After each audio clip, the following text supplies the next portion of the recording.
তোমরা সবাই কেমন আছো? আশা করি তোমরা সবাই ভালো আছো। একটা ভিডিওর মধ্যে মানে সব কিছু তুলতে পারিনি, তার জন্য নেক্সট ভিডিওতে আবার সব কিছু শেয়ার করছি। মায়ের মন্দিরে যে এসেছিলাম সেই মন্দির থেকে এখন আমরা জাস্ট বেরিয়ে যাব। তো চলো রাস্তায় যেতে যেতে তোমাদের দেখা আরেকবার ভিউটা দেখাই। গার্ডেনটা দেখো, কত সুন্দর গার্ডেন। এই গার্ডেনে দাঁড়িয়ে আছি আর হাওয়া খাচ্ছি বসে বসে।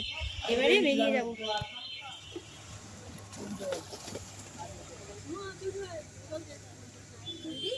তাহলে এবারে বাড়ি যেতে হবে।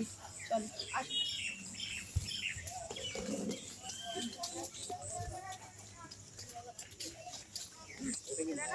সামনে ফ্রন্ট করো। ও পপকর্ন খাচ্ছে, এই দেখো। ছেলের অল্পতেই মন ভরে যায়। একটা 10 টাকার পপকর্ন কিনে দিলাম, ওটাই খাচ্ছে। আর রিজুর বাবা চা কিনছে, চা বিস্কুট খাবে। আমি শুধু বিস্কুট খেলাম, প্রচণ্ড গরম লাগছে। আমি এর মধ্যে চা খাওয়ার মধ্যে নেই, কারণ আমার ঠান্ডা জল খেতে ইচ্ছা করছে। আমি বোতলে জল এনেছি, ওটাই খাবো। তো রিজুর বাবা গরমের মধ্যে গরম গরম চা খাক, আর রিজু পপকর্ন খাচ্ছে। রিজুর বাবা চা খাচ্ছে আর খেতে খেতে বলছে পুরীতে চা খাওয়ার মজাই নাকি আলাদা। সব জায়গায় তো এখন কাগজে দেয়। কি গো, তোমার পুরীতে খেতে ভালো লাগছে চা? চাটা কেমন, টেস্টি আছে? চাটা কেমন? ভালো টেস্টি আছে। আর এই যে প্রভু এসে গেছে, প্রভুকে একটুখানি বিস্কুট ভেঙে দিয়েছে। কত বড় পাট ক্ষেত দেখেছো? পাট গাছ, পাট ক্ষেত কত বড়। আর ওই দেখো রিজুর বাবা এগিয়ে যাচ্ছে, আমি একটু ক্যামেরা বন্দি করলাম পাট ক্ষেত। ভারী লাগে না গোবর সারের উপরে। ফুল গাছগুলো দেখো কত সুন্দর। আরেকবার বিচুলির ঘর, বিচুলি রাখা হয়। আর পাট কাটি দেখছো? পাট কাটি, বেগুন ক্ষেত, ওল ক্ষেত, কত ক্ষেত দেখাবো। চারিদিকে শুধু ক্ষেত আর ক্ষেত। এই দেখো হাঁটতে হাঁটতে যাচ্ছি। রিজুর বাবাকে বললাম এর মধ্যে যে হাঁটতে খুব ভালো লাগে। দেখো শুধু ওল ক্ষেত, দেখো কত সুন্দর ওলের ডাঁটা। ওলের ডাঁটা যা ভালো লাগে না। ওল ক্ষেত, তারপরে আছে পটল ক্ষেত। এই দেখো পটল ঝুলে ঝুলে আছে। ওই দেখ, ওই দেখ, এই দেখো একটা পটল তুলি। তো পটল না হলুদ হলুদ হয়ে গেছে, পেকে গেছে। গ্রামগঞ্জে এগুলো কিন্তু গরুর পটি মানে গোবর, এইগুলো পাটকাঠির মধ্যে এরমভাবে গোবর দিয়ে রেখেছে। এগুলো কিন্তু জ্বালানি হবে, খুব সুন্দর জলে এগুলো। গ্রামগঞ্জে আসলে দেখা যায়, দেখো এরমভাবে করে রেখেছে, জ্বালানি হিসাবে ব্যবহার করবে। শুধু পাটকাঠি, পাট গাছ শুকিয়ে গেছে, তারপর পাটকাঠি, এগুলোও জ্বালানি হবে। এই পাটকাঠিগুলোও জ্বালানির কাজে দেবে। কত পাটকাঠি যত্ন করে রেখে দিয়েছে। দেখছি দেখো তিল গাছ, এগুলো তিলগুলো শুকাতে দিয়েছে। এগুলো তিল, এর মধ্যে তিল আছে। এগুলো পরে ঝাড়াই করে বার করবে, এর মধ্যে থেকে তিল বার করে তেল হবে। আর যে তিল আমি জোয়ানের সাথে খাই, হ্যাঁ যে তিল আমি জোয়ানের সাথে খাই সেই তিল, প্রচুর ক্যালসিয়াম আছে, হাড় মজবুত করে। আর এর থেকে অবশ্যই তেল হয়। আর জানো তো তিল আমরা খাবারেও মশলা হিসাবে অনেক সময় ব্যবহার করি। দেখেছো ওই তিল, কত তিল দেখছো? এই দেখো কত তিল শুকাতে দিয়েছে। আমি এই কথা বাড়ি নিয়ে যাই।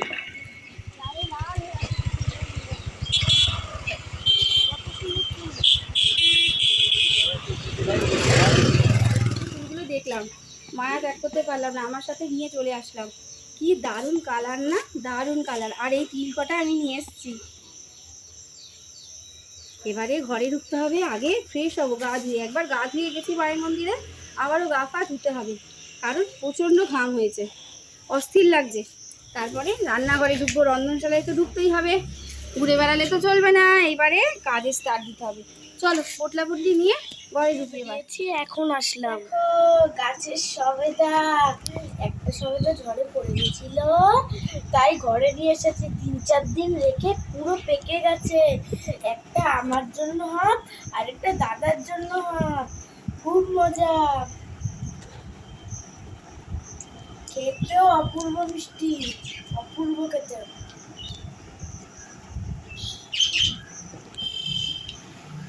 গাছের সবেদার, আমার নিজের গাছের সবেদা খাবার মজাই আলাদা।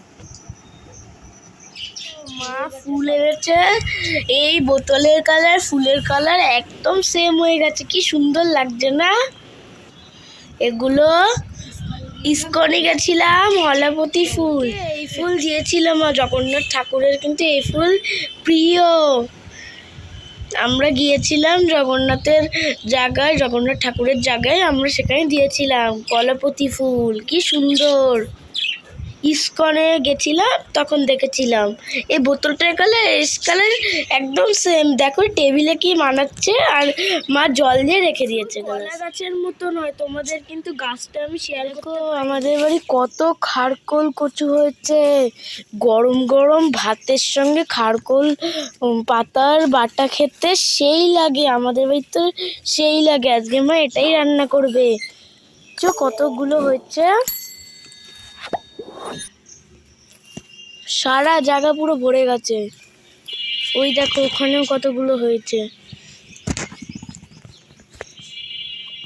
বসার সময় পেলাম, তোমাদের সামনে আসতেই পারবি। সেই যে গুড মর্নিং বলেছি, তারপর রিজু খারকোল পাতা তুললো, রিজুই দেখিয়েছে। এত ব্যস্ত, কারণ বাসি কাজ কিচ্ছুই করতে পারিনি। মানে 4টেই উঠেছি, তারপর 4:30-র মধ্যে বেরিয়ে গিয়েছি, কারণ জানি সকাল সকাল যেতে হবে, সকাল সকাল আসতে হবে, একা হাতে সংসার, ব্রেকফাস্ট করতে হবে, দুপুরে খাওয়া দাওয়া সব কিছু কাজই আছে। তার মধ্যেও মানে মার জন্য মন চেয়েছে, মা ডেকেছে, তাই মানে মনে মনে মা ডাকছিল খুব, মার জন্য মনটা কেমন লাগছিল। তাই ভাবলাম না ঘুরেই আসি, দর্শন করে আসি, মাকে দর্শন করে আসলাম মন ভরে। আর গঙ্গার মানে প্রকৃতির সৌন্দর্য দেখালাম সকালবেলা। খুব সুন্দর হাওয়া দিচ্ছিল, কিন্তু হাওয়া দিলে কী হবে, মানে ঘাম শুকাচ্ছিল না। চরম ঘেমে যাচ্ছিলাম, কিন্তু হাওয়া ছিল, হাওয়া ছিল কিন্তু ঘাম শুকাচ্ছিল না। তারপর বাড়িতে এলাম, 3জনা গিয়েছিলাম, বড় ছেলেকে নিয়ে যাইনি, বড় ছেলেকে আরেকদিন নিয়ে যাবো, কারণ স্কুটিতে গেছি, 3জন তো ধরবে না, সেই জন্য 3জনায় মিলিয়ে ঘুরে আসলাম। 4জন তো ধরবে না, সেই জন্য 3জনা মিলেই বাইকে গিয়েছিলাম। বড় ছেলেকে আরেকদিন নিয়ে যাবো খুনি। আর এসে মানে এক ফোঁটা সময় পাইনি। জানোই তো সকালবেলা মানুষদের কত কাজ থাকে, তাই না? সেসব আর কী বলবো, সেসব কাজ তো ছিল। এখন ভাত বসিয়ে আসলাম, আর খারকোল পাতাটা তুললো, সেই খারকোল পাতাটা বা ঘ্যাটকোলের পাতাও বলে অনেকে, তা ওটাকে একটু ভাপিয়ে নেবো বা সিদ্ধ করে নেবো, তারপর জল ঝরিয়ে মশলা বেটে রান্না করা হবে। অবশ্যই রান্নাটা তোমাদের সঙ্গে শেয়ার করবো। আর জানো তো মানে কি বলবো, মানে 3 মাস ধরে জলের কষ্টে ভুগছি। ট্যাঙ্কিতে জল উঠছে না, সামান্য সামান্য জল উঠছে, মেপে ঝুঁকে কি কাজ চালানো যায়। সংসারে কত জল লাগে, জল ছাড়া কোনো কাজই হয় না। তাও আমি জলের অপচয় করি না, কারণ জল খরচা করতে গেলে না আমার মনে পড়ে কি মানুষ কত কষ্ট করছে। আমাদের মতো কলকাতার জায়গায় বলো, বীরভূম, পুরুলিয়া, মানে মানুষ জল পাচ্ছে না, মাটি খুঁড়ে খুঁড়ে জল তুলছে, তারপরে কত দূর থেকে 1 কিলোমিটার 2 কিলোমিটার থেকে বাঁকে করে ঘাড়ে করে জল নিয়ে আসছে। ওইসব কথাগুলো যখন মনে হয় না, টিভিতে তো দেখি, নিউজে দেখি, জলের জন্য লাইন, হাহাকার, 1 ফোঁটা জলের জন্য। আর সেই জল যখন আমি তো অপচয় করি না, রিজু যখন ফেলে, বাট রিজু বাথরুমে গিয়ে কিন্তু প্রচণ্ড জল খরচা করে, আমার বড় ছেলেও করে। আমি বলি এরকমভাবে জল খরচা করিস না, কত মানুষ জল পাচ্ছে না, জল অপচয় করিস না, যেটুকু লাগবে সেইটুকুই ফেল, এত চুচুপিয়ে হোস না। 1 মগ পা ধোবে তো 2-4 মগ জল ফেলে দেবে। আমি বলছি যখন পাকে পড়বি তখন ঠিক বুঝতে পারবি। ঠিক সেই সময়টা আমার এসেছে আজকে, জানো তো? ট্যাঙ্কিতে জল উঠছে না, 3 মাস ধরে কল দেওয়া হয়েছে, মিউনিসিপ্যালিটিতে কল দিয়েছি, 3 মাস হয়ে গেল, দাদারা আসতে পারছে না, সময় পাচ্ছে না, ফোন করে যাচ্ছি, বলছে আমাদের মেরে ফেলুন দাদা, মেরে ফেলুন, আমরা যেতে পারছি না, এত চাপ চারিদিকে, জলের এত ক্রাইসিস। বলছে আমরা আসতে পারছি না, আমরা অবশ্যই আসবো, লাইন ফাঁকা হলে আসবো, সিরিয়াল বাই হবে। তো 3 মাস বাদে আমাদের সিরিয়াল এসছে, কালকে দাদারা এসছে। যেটুকু জল ট্যাঙ্কি উঠছিল ভেবে চিন্তে খরচা করছিলাম, দাদারা কাজ করে দেওয়ার পরে অনেকক্ষণ খেটেছেন, কিন্তু কি হয়েছে জানি না, ভিতর দিয়ে লাইনের গন্ডগোল হয়েছে আমাদের পাইপে। জল এসছে, জল আর আসছে না, জল 1 ফোঁটাও জল আসছে না, একদম নিঃস্ব, ট্যাঙ্ক খালি, সমস্ত খালি। তো কি করব বলো? ওরা বলে গেছে যে আজকে আবার ওরা আসবে। কালকে রাত্রিরেও এক দাদা এসছে, 2 ঘন্টা 3 ঘন্টা উনি লাইট জ্বালিয়ে দিয়েছিলাম, মশার জন্য কয়েল জ্বালিয়ে দিয়েছিলাম, 2 ঘন্টা কেটে উনিও করতে পারেনি, পাম্প নিয়েছিল, তাতেও ভালো না। আজকে 2 জন দাদা আসার কথা আছে, এই 8 ঘন্টার মধ্যেই আসছি, ফোন করে বললো। তো বাড়িতে মানে বালতিতে কত বালতি থাকে বলো একটা সংসারে। তো যেটুকু পেয়েছি জল সঞ্চয় করে রেখে দিয়েছি। পাশাপাশি বাড়ি থেকে সবাই বলেছে জল নিয়ে যাও আমাদের বাড়ি থেকে, তা ওদের বাড়ি থেকে জল সকাল সকাল এসে রিজুর বাবা, আমি রিজুকে একটা ছোটো বালতি দিয়েছি, বাবা তুইও যেটুকু পারিস জল নিয়ে আয়। ও বাচ্চারা অনেক কেটেছে, ও জল ভরে নিয়ে এসছে পাশাপাশি বাড়ি থেকে, বলে না মরার ওপর খাড়ার ঘা, একে একে মানে জল যেটুকু উঠছিল দাদারা ঠিক করে দেওয়ার পরে আরোই একেবারে গেছে। তারপরে গাছগুলো শুকিয়ে যাচ্ছে, মানে যেদিকে দেখাচ্ছে সেদিকে জল নেই, বোতলগুলো খালি, গাছগুলো শুকিয়ে যাচ্ছে। বলো গাছগুলো তো জল না দিলে হবে না, এই চড়া রোদে গাছগুলো জল যদি না দিই সেগুলো শুকিয়ে মরে যাবে। মানে যেটুকু দিই সেইটুকু দিতে পারলাম না, মন ভরে অল্প অল্প সামান্য সামান্য গাছগুলোতে জল দিয়েছি। তাহলে এই তো বিপদের ওপর বিপদ আসে, মানুষের এরকমই হয়, সময় যখন খারাপ যায় না একেবারে সব দিক দিয়ে লেগে পড়ে লাগে, মানে একেবারে উঠে পড়ে লাগে। ওই যে বললাম মরার উপর খাড়ার ঘা, এরকম অবস্থা আমার। চলো দেখবে বালতিতে বালতিতে জল ভরেছি, আবার খালিও হয়ে গেছে, কত কাজে জল লাগে। বালতিতে জল ভরে রেখেছি, এটা এখনো শেষ হয়নি, এটা আছে। এই বালতির জলটা শেষ হয়ে গেছে, ওই ছোট্ট বালতিতে জল ভরে রেখেছি, বেশি বালতিও নেই।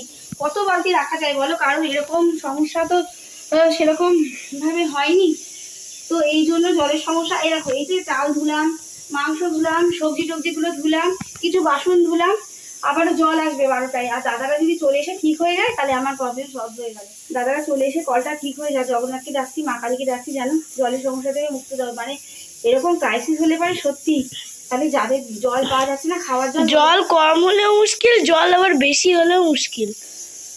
জল বেশি হলে বন্যা হয়ে যাবে, কিন্তু জল ছাড়া বাঁচা যাবে না, জল লাগবে। হ্যাঁ, এমন একটা জল দিয়ে দিস যে বেশি হলে মুশকিল, কম হলে মুশকিল। হ্যাঁ চলো ঘরে যাই। যে তিলগুলো আমি জোয়ান দিয়ে খাই, এই খোসাগুলো ছাড়ালে পরে কিন্তু সাদা অংশটা বেরোবে, তিলের সাদা অংশ বেরোবে।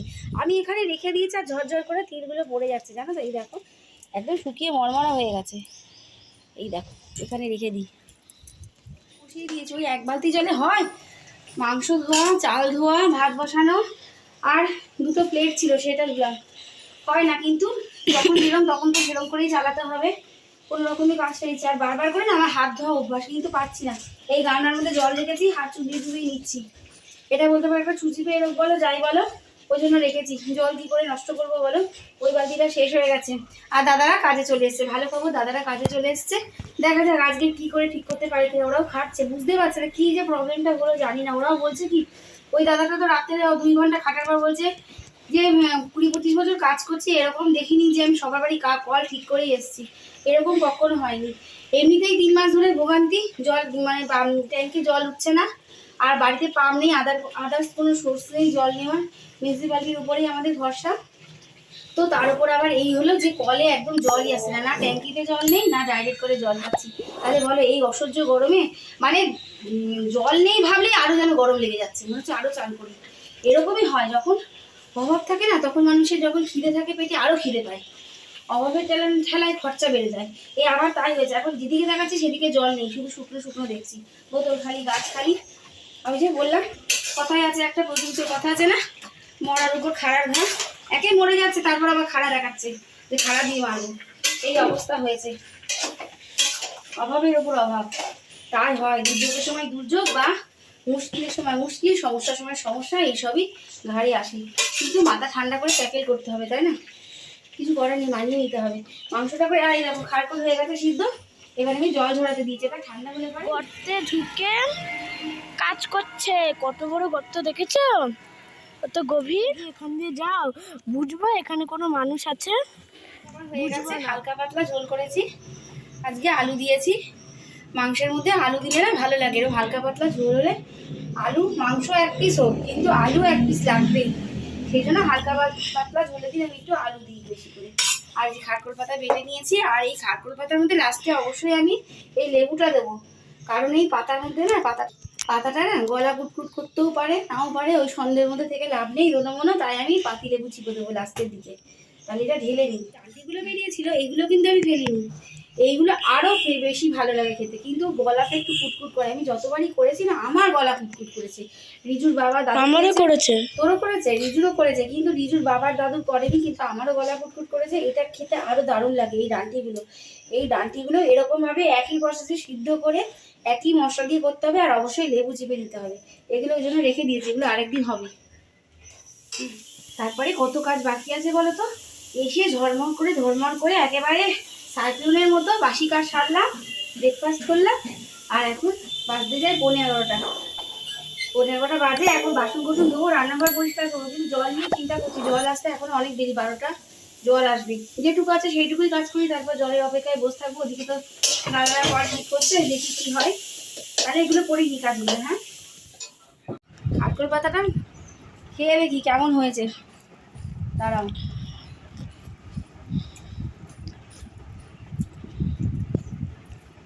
দুইবার খেয়ে তারপরে বলবো।